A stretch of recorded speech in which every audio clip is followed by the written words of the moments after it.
Buenas a todos y bienvenidos a mi canal. Mi nombre es César Cañete y espero que me acompañéis a lo largo de este vídeo, que es el segundo resumen que publico desde que inicié esta temporada. Imagino que se me quitará la tontería de ir diciendo primeros, segundos, terceros vídeos o tipo de vídeo, pero de momento es lo que hay, estamos empezando. Así que nada, antes de eso y como siempre, dentro cabecera.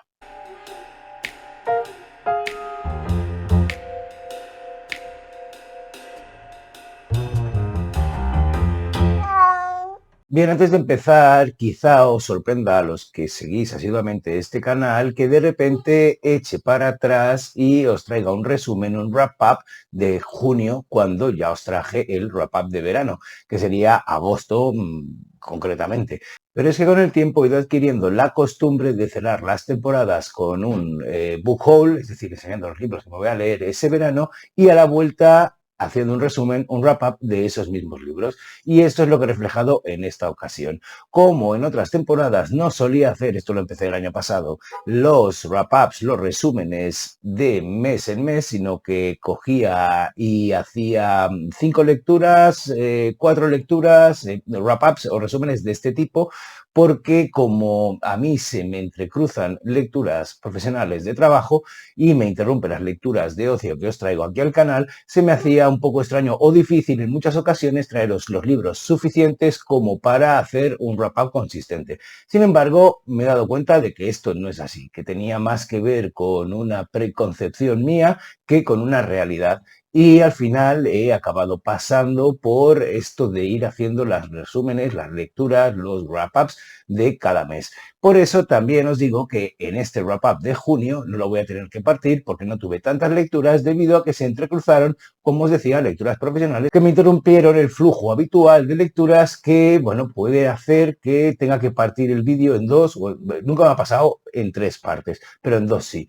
De cualquier manera, por eso ahora estáis con el resumen, el wrap-up de lecturas de junio. Es decir, he hecho una especie de regreso al pasado porque, bueno, pues ya hice, al inaugurar esta temporada, el resumen de lecturas de agosto. No me lío más, que ya sabéis que, como siempre, es lo que hay. Vamos por la primera. También os digo, no he ordenado cronológicamente todo y que sí que lo tengo guardado en un Excel cronológicamente, las lecturas. Las he cambiado un poco porque me apetecía. Y bueno, y ya está, ese es el criterio que he usado aquí. Y he querido empezar por la que creo es la decepción más grande en lo que llevo de año y por supuesto, si lo leí en junio, la decepción más grande de junio, porque el resto de lecturas no estuvieron mal, ya lo veréis. Os estoy hablando de Le dedico mi silencio, que es la última novela de Mario Vargas Llosa. De nuevo, si habéis visto un poco este canal, sabéis que Mario Vargas Llosa, como personaje, como individuo, como escritor, no es santo de mi devoción, ni por su ideología, ni por cómo se ve a sí mismo y ve al resto. Bueno, esto podría ser una especulación, pero como el tipo hace sus declaraciones cada dos por tres y se alinea ideológicamente en un espectro político que me desagrada, pues bueno, he tenido ciertos problemas a la hora de no mezclar aquello de autor con obra. Pero ¿por qué me he leído esta última novela suya? Bueno, primero porque me la dejaron. Me la dejaron y, bueno, me vi obligado, en cierta manera no obligado, porque también me gusta un poco romper esos prejuicios que yo suelo tener con algunos autores y con algunos libros y sumergirme para comprobar, uno, si me equivoco o para comprobar si no me equivoco. En este caso, no me he equivocado. Le dedico mi silencio, es una novela completamente superflua de un novel que tiene 80 y tantos años, 86 creo que tenía, y que ya avisa en la propia novela que esa es la última novela y que lo próximo que va a hacer es un ensayo y después se retirará. Me da la sensación que este ha sido una especie de caramelito que tenía guardado en un cajón y que debido a su estatus y su privilegio se ha sentido en la comodidad, en la confortabilidad de publicar esto que desde fuera no tiene ni pies de cabeza para ser una novela. Podría haber sido un ensayo, por supuesto, porque ¿de qué vale Dedico mi silencio? Bueno, pues con una muy tenue trama seguimos los pasos de un estudiante de la música folclórica, estudiante, os diré estudiante, no, estudioso, perdón, estudioso de la música folclórica peruana, de Lima, concretamente, y de alrededores, pero es un fenómeno que esta música nació en las calles, en las barriadas de Lima, y seguimos los pasos de este personaje que va en busca de un mítico guitarrista que solo ha visto tocar en una ocasión y que lo único que sabe es que ha desaparecido, pero que venía como a renovar un poco el género.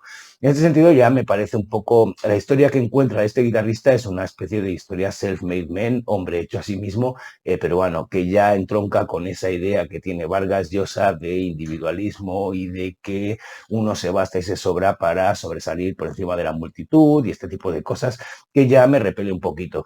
Pero si además no tienen nada detrás, es decir, sirve como excusa y esa anécdota está ahí solo para poder meter sus ensayos de lo que piensa acerca de esta música folclórica, pues se me cae y se me derrumba completamente el edificio. ¿Por qué? Porque si te gusta este tipo de música y la conoces, estoy seguro de que vas a disfrutar muchísimo con todo lo que te cuente Vargas Llosa acerca de estas figuras preeminentes de este tipo de música, su historia y sus pues evoluciones y sus progresos.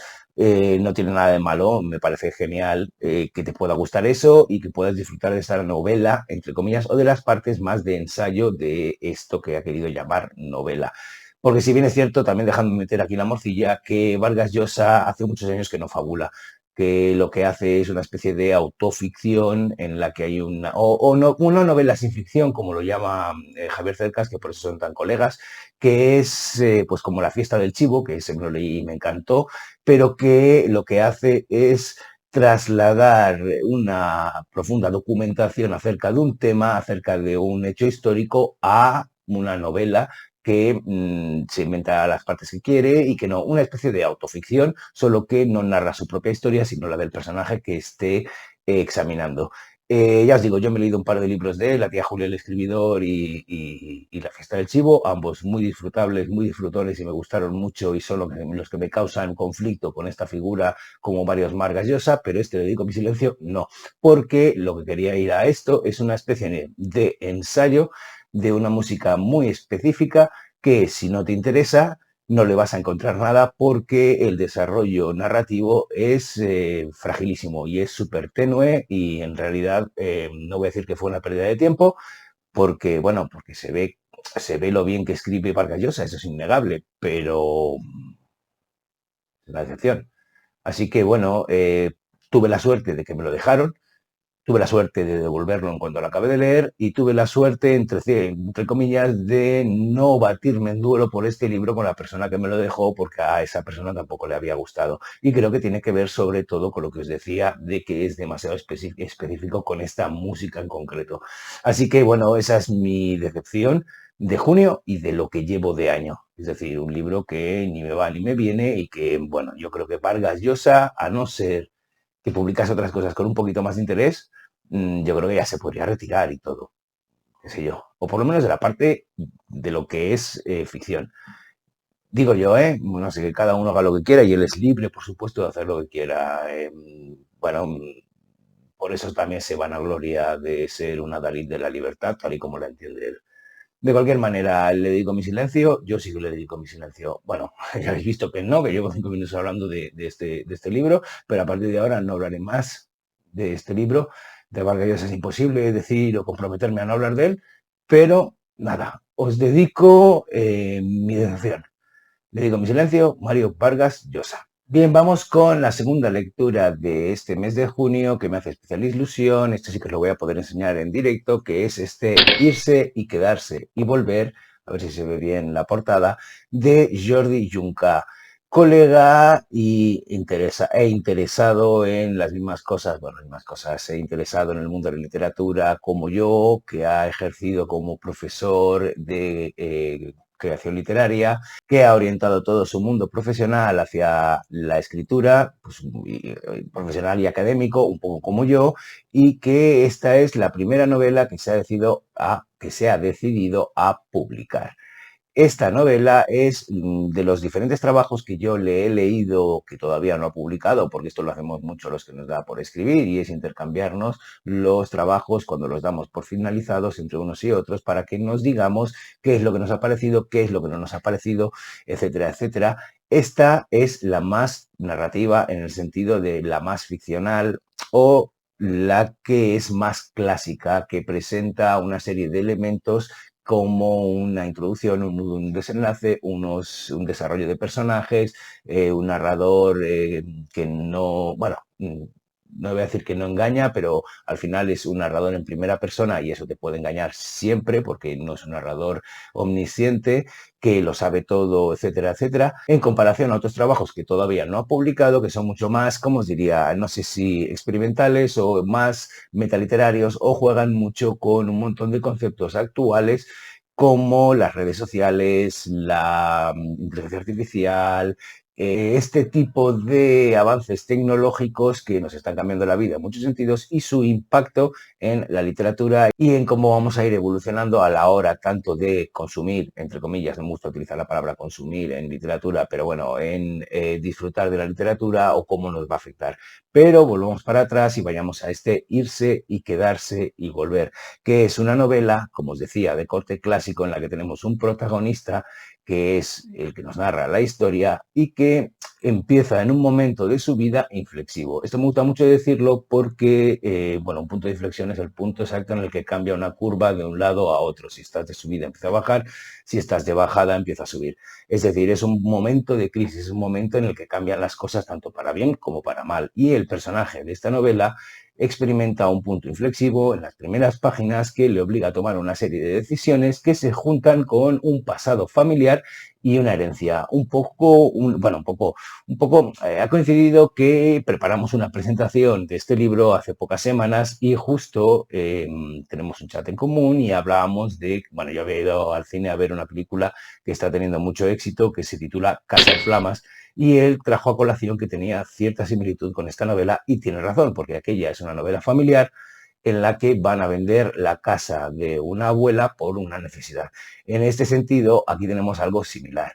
La familia, los hijos de un matrimonio separado, acuden a una isla, a Vidreras, si no recuerdo mal el nombre, a vender la casa del padre porque acaba de morir. La madre y el padre se separaron hace muchos años y no mantienen nada de contacto. El padre ha quedado en la familia como el malo, pero es que hay un secreto familiar ahí en medio que es lo que va a desentrañarse a lo largo de esta novela. Digo que el escenario es una isla porque es muy necesario tener en cuenta la importancia que tiene en la novela esto en el personaje, porque si bien está en ese momento inflexivo, eso quiere decir que se está reconstruyendo, está buscándose, está intentando saber quién es y está mirando en su propio pasado a dos niveles. A nivel familiar, ¿qué es ese secreto del pasado? ¿Por qué la situación ha llegado a cómo está ahora? Y por otro lado, el propio pasado de la isla y su pasado en esa isla. Cómo vivía los veranos, cómo vivía en aquella isla y la cultura que vivía en aquella isla, una cultura ancestral que le impacta lo suficiente como para poder empezar a seguir hacia adelante. No me voy a meter en el secreto, en cómo crea la intriga Jordi y en cómo desarrolla los personajes, pero tenemos todos esos elementos. Recomiendo a aquellos que os gusten las historias donde las historias familiares, las historias de personajes, las historias en las que hay una intriga familiar, en la que ha sucedido algo, donde los personajes experimentan un proceso, una evolución, que le echéis un vistazo. La podéis encontrar tanto en la página de Distrito 33 como pedirla a vuestra librería. Por lo demás, y no solo para loar el trabajo de un buen amigo, sino también porque lo creo sinceramente, su prosa es muy accesible a cualquiera. Tiene un ritmo que te sumerge en sus páginas y tiene un montón de reflexiones y un humor que está soterrado en sus páginas que te hace querer seguir leyendo. Si a eso le sumas esa intriga que os digo y ese gusto por desarrollar los personajes, tenéis una novela que está muy bien. Echadle un vistazo, por supuesto, a las valoraciones y reseñas que podáis encontrar en Goodreads, o Goodreads, depende de cómo lo pronunciéis, para, bueno, convenceros más allá de lo que yo os diga. Pero de cualquier manera es una muy buena novela que os emplazo a que le echéis un vistazo porque es de este tipo de autores que tienen que hacerse un hueco cuando lo que escriben ellos está mucho mejor que lo que han escrito otros autores que ya tienen el hueco hecho por nepotismo, por que son influencers o por cosas que no tienen nada que ver con el talento real. Pero bueno, no me quiero meter, que después del vídeo de la semana pasada en que reparto bastante estopa, ya he repartido demasiado.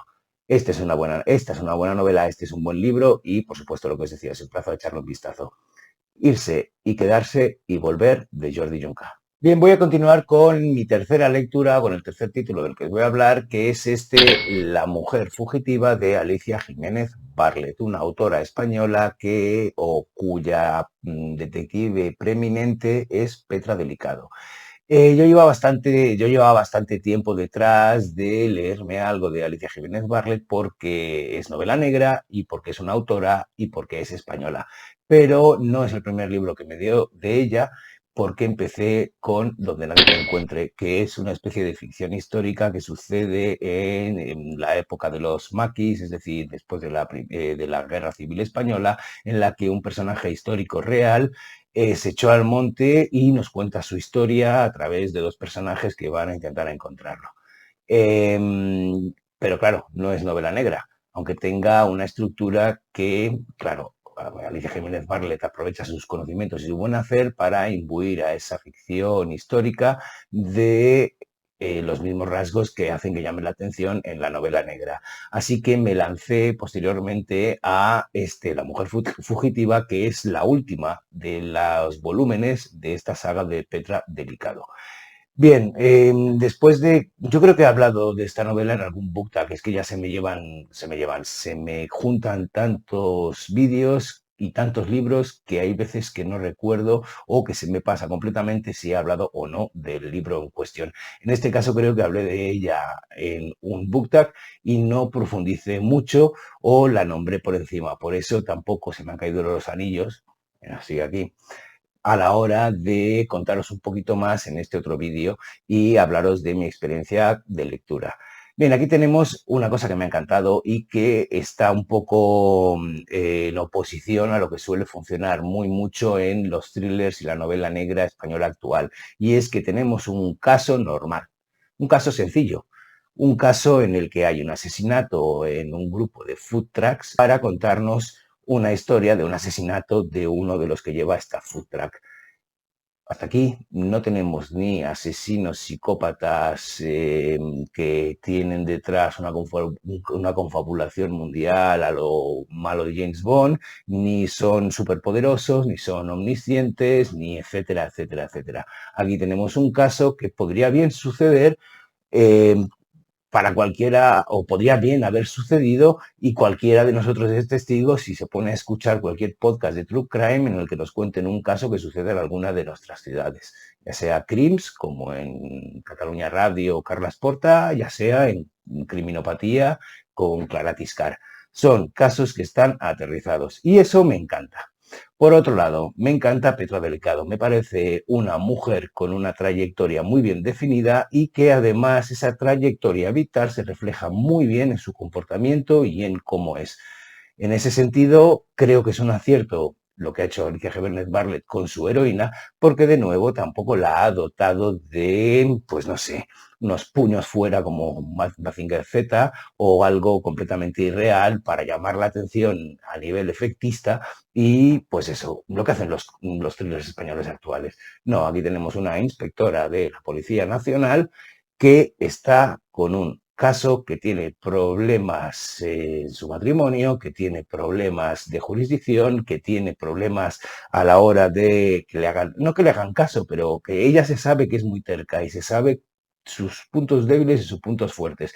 Y en ese sentido, creo que está muy bien dibujada y que está muy bien trasladado esa personalidad y que a la vez la hace atrayente. Eso me ha encantado. Y finalmente también me ha encantado la contraparte, el personaje que acompaña a Petra Delicado, que es un subinspector y que le da, pues eso, en algún momento el alivio cómico, el alivio tensional y en otros momentos lo pone. Así pues, tenemos una novela que si bien cuando he hablado de ella en algún momento me han dicho que quizás no es la mejor de la saga, sí que la he disfrutado y sí que me parece una novela muy competente y una novela que llega a donde quiere llegar. Aparte que tiene un girito final que tiene mucho que ver con la realidad femenina. Bueno, no, bueno, la realidad en general, pero con la realidad del hecho de que sea una protagonista femenina escrita por una mujer, que añade, desde mi punto de vista, un toque que puede ayudar al lector masculino a tomar conciencia a la vez de hacerlo interesante y de ponerse en su piel siempre que no lo rechace desde un primer momento, porque en las novelas negras, yo qué sé, me lo invento, no sé si esto es así con otros lectores, porque no conozco a tantos que lean novela negra, son muy masculinas. Pues no, aquí tenemos algo que me ha parecido muy verosímil y que está muy bien trasladado. Así que nada, yo os la recomiendo. El título tiene mucho que ver, no solo, bueno, no, porque aquí podría estar haciendo un destripe, un spoiler. Digo destripe porque el otro día me metieron bronca por utilizar términos en inglés en lugar de en castellano. Pero bueno, spoiler, destripe. No os voy a hacer un destripe del título, pero me parece que está muy bien cogido y ya os digo, yo la leí muy rápido porque escribe muy bien, muy fluido y muy entretenido la señora Jiménez Barlet, cosa que ya sabía con la de Donde nadie te encuentre, pero a la vez la historia está muy bien. Así que, en fin, no os voy a decir que la leáis porque hay un montón antes, si queréis leer las anteriores, pero tampoco creo que os pase nada si empezáis por esta como me ha pasado a mí. Así que nada, La mujer fugitiva, Alicia Jiménez Barlet. Bien, acabo este wrap-up, este resumen de junio con mi última lectura, o por lo menos la última que os voy a hablar de este mes, que es Black Sat, Todo cae, volumen 2. Os hablé del volumen 1 en el wrap-up de mayo, creo que de la segunda parte, no estoy del todo seguro, ya sabéis, muchos libros, muchos vídeos, eso es la verdad de mi vida como youtuber, si es que se puede, youtuber no, perdón, booktuber, y nada de influencer. Pero bueno, ya os he hablado en multitud de ocasiones de Guarnizo y de Canales y de, por supuesto, su detective Blacksat, que es un gato antropomórfico en un mundo de animales antropomórficos que pretenden ser un reflejo del nuestro, o por lo menos de lo que fue el Estados Unidos de los años 50. De momento son los años 50, que sale o extraído directamente de las novelas negras de detectives de esos mismos años. Creo que en ese sentido captan muy bien la atmósfera del lugar y captan muy bien también todo lo que hay detrás. Todo lo que hay detrás me refiero a que dependiendo de la historia que nos estén contando, consiguen sacar de los lugares donde las localizan, donde nos las escenifican, las ideas, o sea, las ideas, las atmósferas que hay, desde Arctic Nation, por ejemplo, hasta, yo que sé, Amarillo, que son los beatniks, y que hace un recorrido detrás de, pues, Burroughs y, creo que era Burroughs, en fin, de los beatniks. De cualquier manera, aquí os lo voy a aterrizar un poco y os voy a cerrar este Todo cae, que sucede en la ciudad de Nueva York en un momento en el que hay un desarrollismo, en el que se está invirtiendo mucho dinero por parte de los poderosos para crear barrios, para construir, para llegar a, bueno, a lo que hacen siempre, que es llenarse los bolsillos diciendo que hacen cosas buenas para el resto de gente y sin demostrar exactamente qué cosas buenas son esas para el resto de gente, porque lo hacen todo de una manera que puedan ganar el máximo dinero. Y llevándose por delante a quien sea que intente frenarlos, no para frenar ese progreso, sino para reconducirlo de manera que se redistribuya bien los beneficios que ese progreso puede conllevar a toda la población. Porque, claro, redistribuir esos beneficios, esa riqueza, significaría menos dinero para ese poderoso. Pues bien, si en el primero teníamos que Blacksad había sido contratado para proteger al jefe del sindicato de constructores, en este ese constructor ya fue asesinado y aquí retomamos el momento en el que acababa aquel con la aparición de Alma, que tenía relación con otra línea argumental del teatro de Shakespeare en el parque y que a la vez eso también tenía relación con lo que os decía al principio, es decir, con la historia principal. Pues bien, aquí va cerrando esas diferentes líneas argumentales de una manera bastante, os diría que brutal o violenta, porque casi no queda títere con cabeza, pero muy adecuada a lo que os decía, las novelas negras de mediados del siglo XX, de los años 50. Bien, os diré que vais a disfrutar esta lectura si os gusta, para empezar, el mundo del cómic, si os gusta la novela negra y si os gusta la novela negra clásica con ciertos toques de conciencia social y de lucha de clases. Si además, diciendo que dentro de los cómics os gusta pues este tipo de dibujo, pues voy a enseñar ahora, pues que a mí me parece una auténtica maravilla. A ver si se ve bien.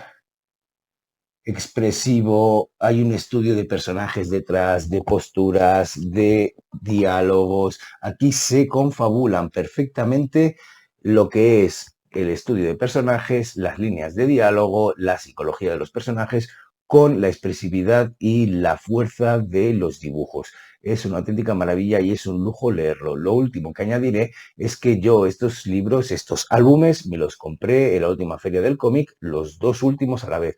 Es decir, no he tenido que esperar 2, 3 años desde que sacaron el primer Todo Cae y este segundo Todo Cae. Bueno, parte 2, segunda parte, primera parte. Así que me lo he podido leer, ya habéis visto, no pude aguantar mucho y el primero lo leí en mayo y este segundo en junio. Ya os digo, una auténtica maravilla que le gustará a cualquiera que le pueda gustar la literatura y el género negro. Y si encima añadimos el cómic y unas ilustraciones maravillosas, en fin, esto es un must, esto es un libro, estos autores son un par de autores y este personaje Blacksad indispensables para cualquiera. Así que con esto cierro y voy ya a despedir el vídeo. Y esta es mi despedida. Espero que os haya gustado el vídeo, os hayan parecido interesantes las lecturas, si las conocíais, si no las conocíais, si las habéis leído o si no las habéis leído, por supuesto, os invito a que me lo dejéis en comentarios y a que podamos charlar un poquito. Quizá no son unas lecturas que estén muy abiertas a un público muy general o quizá no tengan tanto interés, pero yo creo que en la variedad está el gusto y lo pongo en práctica cada mes. Espero, pues eso, que tengáis algo que decirme y si no, también lo espero que veáis el vídeo. De cualquier manera, solo me queda lo último y que siempre os digo, que es desearos un felicísimo día y de paso enviaros un besazo enorme. ¡Mua!